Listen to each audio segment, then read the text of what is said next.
स्वदेशी तथा सविनय अवज्ञा आंदोलन, महात्मा गांधी तथा अन्य नेताओं की भूमिका। ब्रिटिश सरकार ने 20 जुलाई 1905 को बंगाल विभाजन के निर्णय की घोषणा कर दी। 16 अक्टूबर 1905 को बंगाल विभाजन प्रारंभ हो गया। इस दिन पूरे बंगाल में शोक दिवस के रूप में मनाया गया। रविंद्रनाथ टैगोर को सुझाव पर संपूर्ण बंगाल में इन दिन को राखी दिवस के रूप में मनाया गया। बंगाल विभाजन लॉर्ड कर्जन 1905 के काल में तथा 1905 में किया गया। स्वदेशी आंदोलन के प्रारंभ का तत्कालीन कारण बंगाल विभाजन था। स्वदेशी आंदोलन के समय आंदोलन के प्रति जन समर्थन एकत्र करने के उद्देश्य से अश्विनी कुमार दत्त ने स्वदेश बांधव समिति की स्थापना की। स्वदेश बांधव और स्वदेश आंदोलन के दौरान वंदे मातरम भारतीय राष्ट्रीय आंदोलन का शीर्षक गीत बना। ब्रिटिश पत्रकार एच.डब्ल्यू. नेविल्सन स्वदेश आंदोलन से जुड़े थे। राष्ट्रीय आंदोलन के बढ़ते प्रभाव को वातावरण में रविंद्रनाथ टैगोर ने वर्ष 1907 में अपने बड़े भाई गंगेंद्रनाथ के साथ मिलकर Indian society of oriental art की स्थापना की। दादा भाई नौरोजी को लोग श्रद्धा से भारत के वयोवृद्ध नेता grand old man of India के नाम से स्मरण करते हैं। 1892 में दादा भाई नौरोजी पहली भारतीय थे जो उदारवादी दल के लिए फीसवारी से ब्रिटिश संसद के सदस्य चुने गए। दादा भाई नौरोजी पहले भारतीय थे जो एल्फिंटन कॉलेज बम्बई में गणित तथा भौतिकी के प्रोफेसर नियुक्त हुए थे। दादा भाई नौरोजी ने एक गुजराती पत्रिका रक्त गुप्तार की शुरुआत 1851 में की और वर्ष 1907 में मुस्लिम लीग का वार्षिक अधिवेशन कराची में तथा वर्ष 1908 में अमृतसर में होगा। वर्ष 1908 में लंदन में मुस्लिम लीग की एक शाखा सैयद अमीर अली ने स्थापित की। वर्ष 1905 में लॉर्ड कर्जन के स्थान पर लॉर्ड मिंटो को भारत का वायसराय नियुक्त किया गया तथा जॉन मार्ले को भारतीय परिषद अधिनियम 1909 मार्ले मिंटो सुधार का सबसे बड़ा दोष सांप्रदायिक प्रतिनिधित्व प्रणाली के तहत मुसलमानों के लिए पृथक निर्वाचन मंडल की व्यवस्था करना था। गांधी ने कहा था कि मार्ले मिंटो सुधार 1909 के इंडियन काउंसिल एक्ट ने हमारा सर्वनाश कर दिया। वर्ष 1916 से 1922 तक का काल इंडियन नेशनल कांग्रेस और मुस्लिम लीग के बीच मतैक्य का काल था।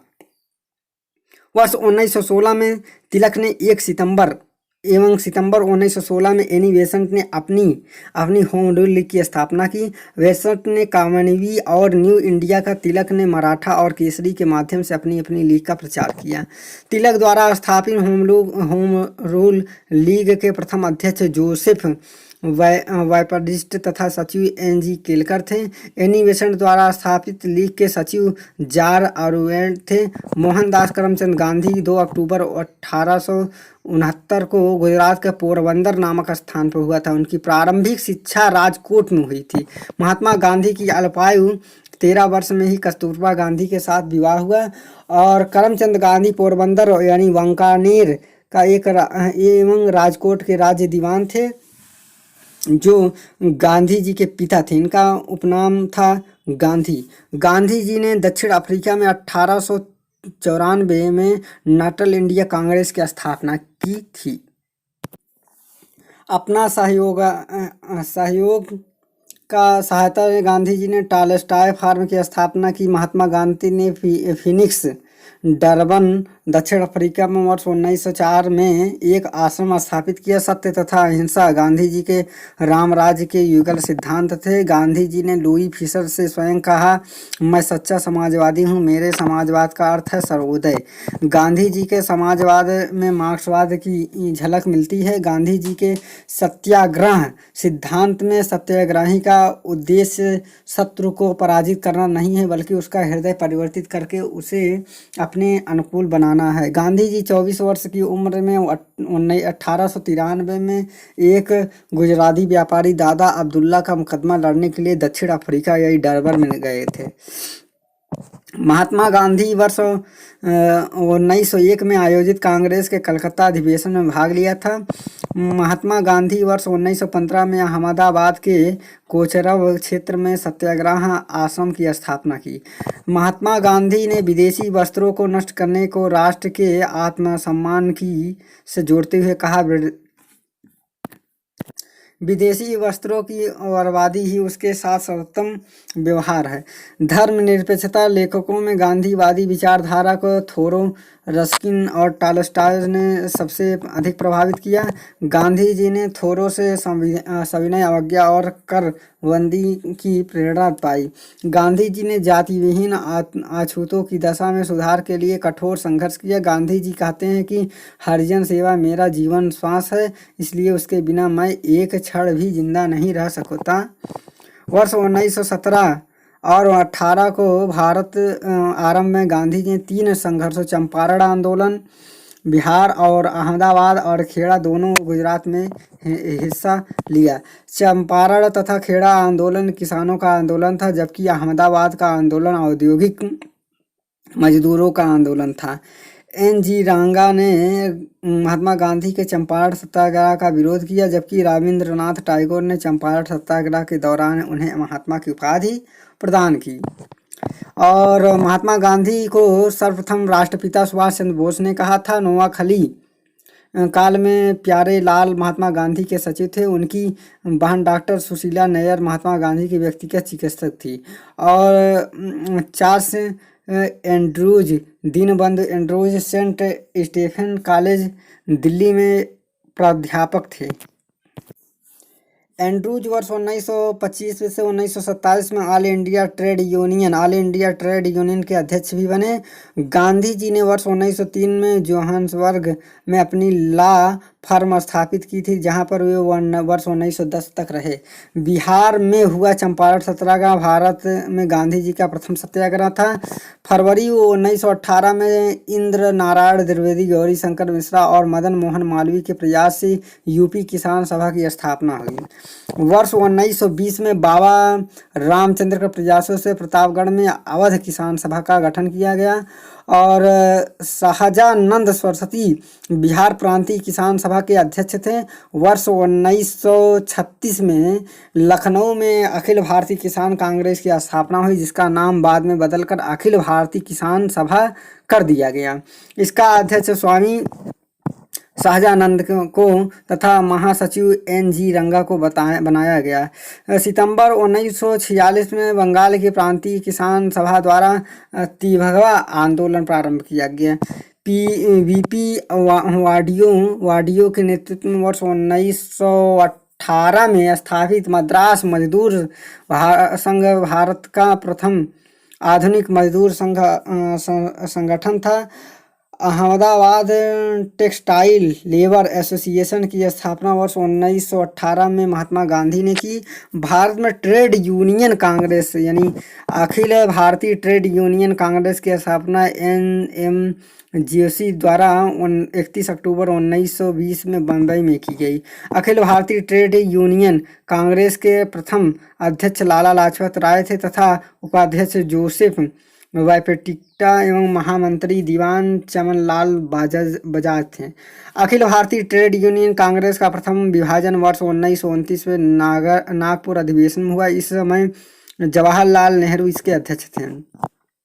कम्युनिस्ट इंटरनेशनल की स्थापना मार्च 1919 में व्लादिमीर इल्तुतमिश लेनिन और रूसी पार्टी बोल्शेविक द्वारा की गई। ट्रेड यूनियन आंदोलन क्रांतिकारी चरण का समय था। वर्ष 1926 से 1939 तक माना जाता है। वर्ष 1940 में रेडिकल डेमोक्रेटिकल दल की स्थापना M.N. राय ने की थी और न्यायाधीश सिडनी रॉलेट के सुझाव पर मार्च 1919 में पारित विधेयक रॉलेट एक्ट से नाम जाना जाता है। रॉलेट अधिनियम के द्वारा अंग्रेजी सरकार जिसको चाहे उसको तब चाहे बिना मुकदमा चलाए जेल में बंद कर सकती थी। इसलिए इस कानून को बिना वकील, बिना अपील, बिना दलील का कानून कहा जाता है। लॉर्ड चैम्सफोर्ड 1916 से 1921 में कार्यकाल में वर्ष 1919 में रॉलेट एक्ट पारित हुआ। 13 अप्रैल 1919 को जलियांवाला बाग नरसंहार की हृदय विदारक घटना के बाद रविंद्रनाथ टैगोर ने ब्रिटिश सरकार द्वारा प्रदान की गई नाइट की उपाधि लौटा दी। जलियांवाला बाग हत्याकांड के विरोध में शंकरन नायर ने वायसराय की कार्यकारिणी से इस्तीफा दे दिया। जनरल डायर को उसकी अपराध के लिए नौकरी से हटाना पड़ा किंतु ब्रितानी सरकार अखबारों ने उसे ब्रिटिश साम्राज्य का रक्षक एवं ब्रितानी लॉर्ड सभा ने उसे ब्रिटिश साम्राज्य का शेर कहा। सरकार ने जनरल डायर की सेवाओं के लिए उसे मन की तलवार की उपाधि दी। मार्च 1940 में पंजाब के क्रांतिकारी नेता ऊधम सिंह ने जलियांवाला बाग के नरसंहार का बदला लेने के लिए इस हत्याकांड के समय पंजाब के गवर्नर रहे सर माइकल ओ डायर की लंदन में हत्या कर दी, जिसके लिए उसे गिरफ्तार कर मृत्युदंड दे दिया गया। जलियांवाला बाग नरसंहार पर कांग्रेस जांच समिति की रिपोर्ट प्रस्तुत को देखने का महात्मा गांधी जलियांवाला बाग नरसंहार 13 अप्रैल 1919 में कांग्रेस जांच समिति की रिपोर्ट के प्रारूप में लिखने का कार्य महात्मा गांधी ने सौंपा गया था। जलियांवाला बाग नरसंहार को मॉन्टेस्क्यू ने निवारक हत्या की संज्ञा थी। दीनबंधु C.F. एंड्रूज ने जलियांवाला बाग हत्याकांड को जानबूझकर की गई क्रूर हत्या कहा। खिलाफत आंदोलन आरंभ करने का श्रेय मुख्यतः अली बंधुओं शौकत अली तथा मोहम्मद अली को दिया जाता है। दिल्ली में 23 नवंबर 1919 में होने वाले खिलाफत कमेटी के सम्मेलन की अध्यक्षता महात्मा गांधी को प्रदान की गई। हकीम अजमल खां ने खिलाफत आंदोलन के दौरान हाजिक उल मुल्क की पदवी त्याग दी। मोहम्मद अली जिन्ना जब वे राष्ट्रवादी थे, खिलाफत आंदोलन के देश की स्वतंत्रता के आंदोलन से जुड़ने का विरोधी थे। सितंबर 1919 में अखिल भारतीय खिलाफत कमेटी का गठन किया गया। सितंबर 1920 में कलकत्ता में संपन्न भारतीय राष्ट्रीय कांग्रेस के विशेष अधिवेशन में महात्मा गांधी ने असहयोग के प्रस्ताव को प्रस्तावित किया, जिसका C.R. दास ने विरोध किया।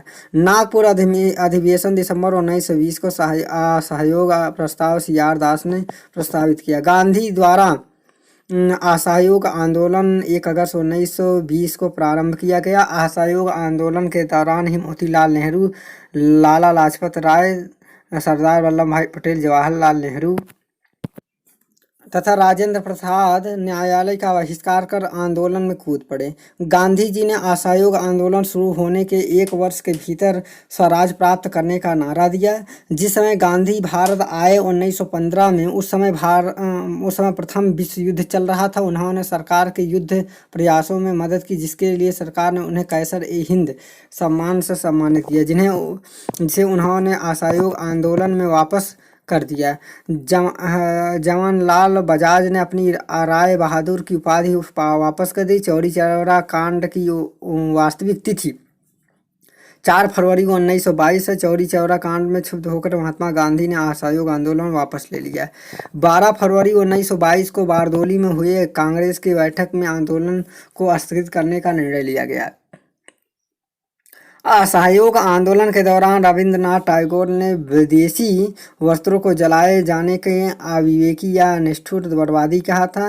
असहयोग आंदोलन 1920 से 22 के दौरान काशी विद्यापीठ बनारस में वर्ष 1921 में, गुजरात विद्यापीठ अहमदाबाद में वर्ष 1920 में तथा जामिया मिलिया इस्लामिया अलीगढ़ में वर्ष 1920 में, जो बाद में दिल्ली ले गया था, स्थापित हुआ। C.R. दास इस दौरान वे कांग्रेस के अध्यक्ष थे। कांग्रेस की अध्यक्षता से त्यागपत्र दे दिया और जनवरी 1923 में मोतीलाल नेहरू के साथ मिलकर स्वराज पार्टी की स्थापना की गई। C.R. दास स्वराज पार्टी के अध्यक्ष तथा मोतीलाल नेहरू इसके महासचिव थे। वर्ष 1925 में विट्ठल भाई पटेल का सेंट्रल लेजिस्लेटिव केंद्रीय विधानमंडल असेंबली का अध्यक्ष चुना जाना स्वराजियों की एक महत्वपूर्ण उपलब्धि थी। चित्तरंजन दास को देशबंधु के नाम से जाना जाता है। चित्तरंजन दास इंग्लैंड के वकालत की पढ़ाई करने के बाद स्वदेश आकर बैरिस्टर हो गए तथा वकील के रूप में इनकी सबसे बड़ी सफलता अलीपुर बम कांड से अरविंद घोष का बचाव करना था। चित्तरंजन दास ने कहा था कि स्वराज आम जनता के लिए होना चाहिए, अब केवल आम जनता के लिए होना चाहिए, केवल अवर्गों के लिए नहीं। 16 दिसंबर 1922 को इंडिपेंडेंट पार्टी बनाने के लिए मदन मोहन मालवीय ने मोतीलाल नेहरू ने लिया था। जॉन साइमन की अध्यक्षता में गठित साइमन आयोग 7 सदस्य थे। चूंकि इसमें सभी सदस्य अंग्रेज तथा कोई भी भारतीय सदस्य नहीं था, इसलिए भारतीयों ने इसे श्वेत कमीशन कहकर उसका बहिष्कार एवं विरोध किया। साइमन कमीशन का अध्यक्ष सर जॉन साइमन उदारवादी दल लिबरल पार्टी के सदस्य थे, जबकि भारत के स्वतंत्रता 1947 के समय ब्रिटिश प्रधानमंत्री क्लीमेंट एटली इस कमीशन से श्रमिक दल यानी लेबर पार्टी के सदस्य के रूप में शामिल थे। लाहौर में साइमन कमीशन विरोधी जुलूस का नेतृत्व करने के समय पुलिस में लाठीचार्ज में लाला लाजपत राय गंभीर रूप से घायल हो गए। साइमन कमीशन 1927 को प्रत्युत्तर में नेहरू रिपोर्ट 1928 को तैयार की गई। नेहरू रिपोर्ट 1928 में भारत के लिए पूर्ण स्वतंत्रता के स्थान पर डोमिनियन स्टेट यानी अधिराज्य का दर्जा की बात कही थी। वर्ष 1928 में इंडिपेंडेंस वार इंडिया लीग का गठन जवाहरलाल नेहरू तथा सुभाष चंद्र बोस ने मिलकर किया।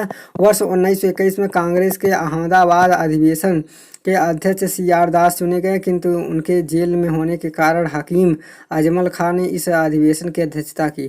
कांग्रेस कार्य समिति द्वारा 2 जनवरी 1930 की अपनी बैठक में यह निर्णय लिया गया कि 26 जनवरी 1930 का दिन पूर्ण स्वराज दिवस के रूप में मनाया जाएगा तथा 26 जनवरी को प्रत्येक वर्ष पूर्ण स्वाधीनता दिवस के रूप में।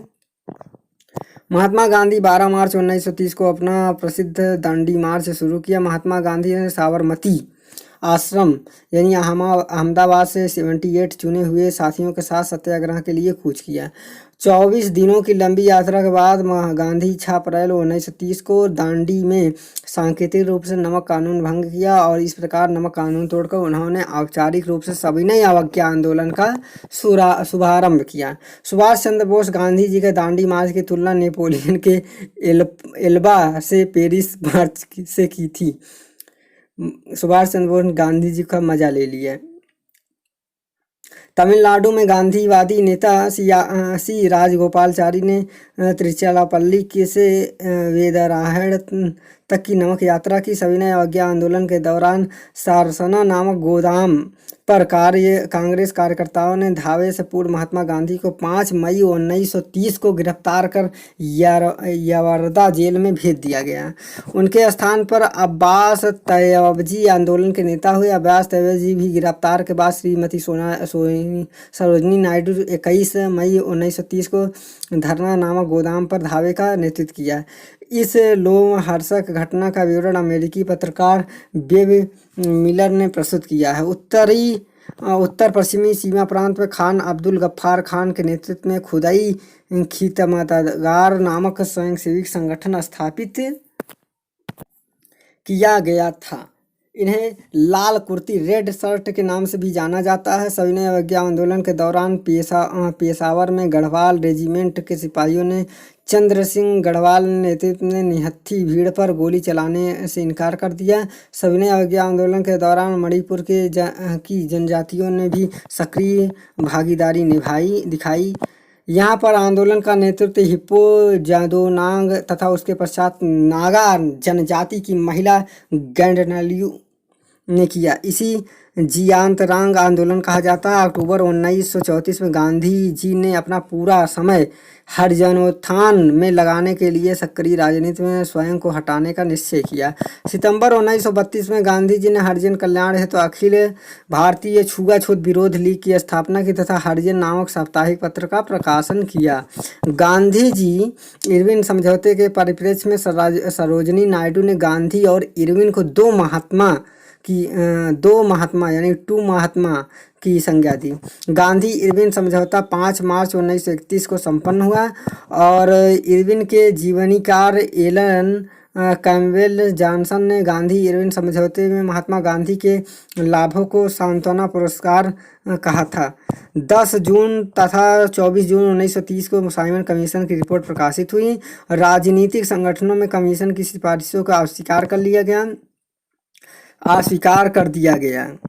नवंबर 1930 में लंदन में प्रथम गोलमेज सम्मेलन बुलाया गया। इस सम्मेलन में 89 भारतीय प्रतिनिधियों ने भाग लिया, किंतु कांग्रेस ने इसमें भाग नहीं लिया।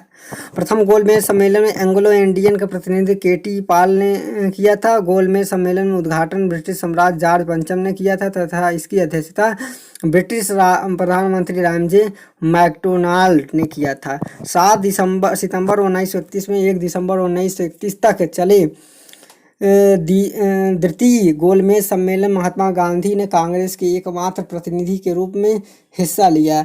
इसके अलावा सरोजिनी नायडू तथा मदन मोहन मालवीय ने भी इस सम्मेलन में हिस्सा लिया।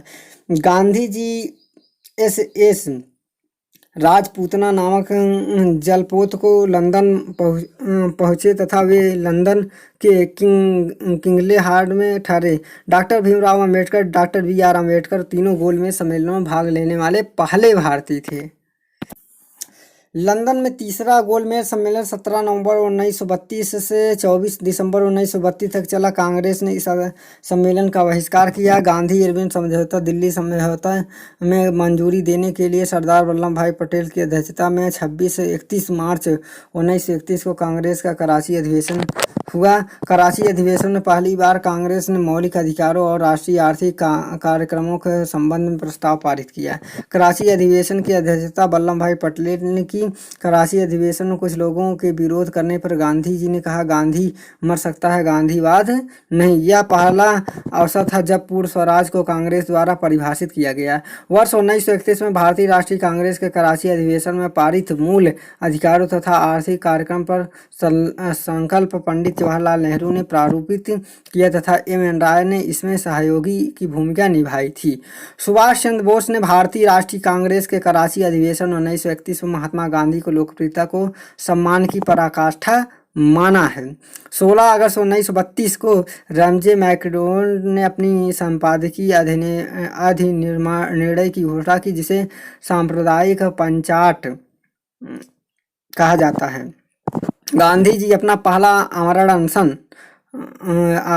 20 सितंबर 1932 को यारवादा जेल में रहते हुए ब्रिटिश प्रधानमंत्री रामजे मैकडोनाल्ड के सांप्रदायिक निर्णय के विरुद्ध प्रारंभ किया। 24 सितंबर 1932 को पूना समझौता हस्ताक्षरित हुआ। दलित वर्ग की ओर से डॉक्टर अम्बेडकर ने तथा हिंदू जाति की ओर से पंडित मदन मोहन मालवीय ने पूना समझौते पर हस्ताक्षर किया और सांप्रदायिक अवार्ड में प्रांतीय विधानसभाओं दलितों के लिए सुरक्षित सीटों की संख्या 71 थी, जिसे पूना पैक्ट में बदलकर 148, मद्रास में 30 तथा सिंध सहित बम्बई में 15, पंजाब में 8 और बिहार और उड़ीसा में 18, मध्य प्रांत में 20 तथा असम में 7, बंगाल में 30, संयुक्त राज्य प्रांत में 20 कर दिया गया। दलित वर्गों का संघ की स्थापना बाबू जगजीवन राम ने की। All India schedule caste federation की स्थापना डॉक्टर BR अम्बेडकर ने वर्ष 1942 में की तथा ऑल इंडिया डिस्प्रेक्ट क्लासेज एसोसिएशन की स्थापना 1926 में MC राजा ने की अध्यक्षता की। 14 अगस्त 1931 को बम्बई में महात्मा गांधी से वार्ता के दौरान डॉक्टर BR अम्बेडकर ने कहा था कि इतिहास बताता है कि महात्मा गांधी क्षणिक भूत की भांति भूल उठते हैं, लेकिन अस्तर नहीं उठते। जयप्रकाश नारायण को लोकनायक के नाम से भी जाना जाता है। वर्ष 1935 में भारतीय सरकार अधिनियम के आधार पर फरवरी 1937 में प्रांतीय विधानमंडलों के चुनाव हुए, जिसमें कांग्रेस ने अपनी प्रतिबद्धता दलों का सफाया करते हुए 5 प्रांतों मद्रास, बिहार, मध्य प्रांत, संयुक्त प्रांत तथा उड़ीसा के पूर्ण बहुमत प्राप्त किया। वर्ष 1935 में अधिनियम के उपरांत वर्ष 1937 में हुए चुनाव में गठित कांग्रेस मंत्रिमंडल का कार्यकाल 28 माह था। कांग्रेसी मंत्रिमंडलों में त्यागपत्र देने की खुशी में जिन्ना द्वारा भारत के सभी मुसलमानों से 22 दिसंबर दिन शुक्रवार 1939 के दिन मुक्ति दिवस मनाने का आह्वान किया गया। वर्ष 1938 में कांग्रेस के हरिपुरा गुजरात अधिवेशन में सुभाष चंद्र बोस ने कांग्रेस को पहली बार अध्यक्ष विरोध बने। वर्ष 1939 में त्रिपुरा मध्य प्रदेश अधिवेशन में गांधी द्वारा समर्थित पट्टाभी सीतारामैया को पराजित कर सुभाष चंद्र बोस कांग्रेस के दूसरी बार अध्यक्ष बने, परंतु कार्यकारिणी गठन के स्थान पर गांधी जी ने मतभेद के कारण उन्होंने त्यागपत्र दे दिया, जिसके बाद डॉक्टर राजेंद्र प्रसाद कांग्रेस के अध्यक्ष बने। वर्ष 1939 में त्रिपुरी संकट के बाद कांग्रेस की अध्यक्षता में त्यागपत्र के पश्चात सुभाष चंद्र बोस ने फॉरवर्ड ब्लॉक की स्थापना की। वटलर समिति का गठन वर्ष 1927 में किया गया। इसी भारतीय रियासत समिति भी कहते हैं। दिसंबर 1927 को अखिल भारतीय राज्य जन कॉन्फ्रेंस यानी all India state people's conference का आयोजन किया गया। ब्रिटिश भारत तथा रजवाड़ों के राजनीतिक संघर्षों के साझे राष्ट्रीय लक्ष्यों को सामने रखने के लिए जवाहरलाल नेहरू ने 1939 में Prajamandal all India states people's conference की अध्यक्ष चुना गया। भारतीय संघ की अधिकांश रजवाड़ों का विलय वर्ष 1947 में हुआ। 15 अगस्त 1947 के सिवाय जूनागढ़, जम्मू कश्मीर तथा हैदराबाद को छोड़कर सभी रजवाड़े भारत में शामिल हो गए। वर्ष 1948 के अंत तक इन तीनों रियासतों में भी इनके लिए बाध्य होना पड़ा। वर्ष 26 अक्टूबर 1947 कश्मीर के महाराजा हरसिंह ने भारत में विलय के लिए हस्ताक्षर पत्र प्रधानमंत्री जवाहरलाल नेहरू को सौंपे और जवाहरलाल नेहरू ने शेख अब्दुल्ला को प्रधानमंत्री नियुक्त करवाया तथा भारतीय सेना ने 27 अक्टूबर 1947 को पाकिस्तान के कबायली आक्रांताओं को भगाना आरंभ किया। यथावत समझौता 29 नवंबर 1947 को हैदराबाद रियासत एवं डोमिनियन ऑफ इंडिया के मध्य हस्ताक्षरित हुआ था। लॉर्ड लिनलिथो ने 17 अक्टूबर 1939 को भारत को जर्मनी के विरुद्ध गृह युद्धग्रस्त घोषित कर दिया। द्वितीय विश्व युद्ध 1 सितंबर 1939 को जर्मनी के पोलैंड में आक्रमण के साथ प्रारंभ हुआ, जो कि 6 वर्षों तक जापान, हिरोशिमा तथा नागासाकी अमेरिका द्वारा परमाणु बम गिराए जाने के बाद अगस्त 1945 को समाप्त हुआ। विंस्टन चर्चिल द्वितीय विश्व युद्ध के दौरान ब्रिटेन के प्रधानमंत्री। कैम्ब्रिज विश्वविद्यालय के एक छात्र चौधरी रहमत अली ने वर्ष 1933 में पाकिस्तान शब्द का सर्वप्रथम प्रयोग now or never for we to live or perish forever नाम से वितरित अपने एम्पलेट में किया। 22 से 24 मार्च 1940 में मुस्लिम लीग का अधिवेशन लाहौर में हुआ। इसकी अध्यक्षता मोहम्मद अली जिन्ना ने की। लाहौर अधिवेशन में भारत के अलावा एक मुस्लिम राष्ट्र पाकिस्तान की मांग की। सरोजनी नायडू ने मोहम्मद अली जिन्ना को हिंदू मुस्लिम एकता का दूत कहा। जवाहरलाल नेहरू ने अपनी पुस्तक डिस्कवरी ऑफ इंडिया पृष्ठ 352 पर उल्लेख किया है। मोहम्मद इकबाल ने उसमें मुलाकात के दौरान कहा कि आप नेताओं का राष्ट्रभक्त है, जबकि जिन्ना एक राजनीतिज्ञ हैं। व्यक्तिगत सत्याग्रह का शुरुआत 17 अक्टूबर 1940 में हुआ। विनोबा भावे प्रथम सत्याग्रही थे तथा पंडित जवाहरलाल नेहरू दूसरे। सर्वोदय शब्द का प्रयोग सर्वप्रथम महात्मा गांधी ने किया। विनोबा भावे द्वारा गांधी जी के आदर्शों के प्रचार के लिए सर्वोदय समाज की स्थापना की गई थी। महात्मा गांधी ने कृष्ण मिशन प्रस्ताव को उत्तर तिथि चेक यानी पोस्ट डेट चेक की संज्ञा दी। कृष्ण मिशन के साथ कांग्रेस के आधिकारिक वार्ताकार पंडित जवाहरलाल नेहरू एवं मौलाना आज़ाद थे।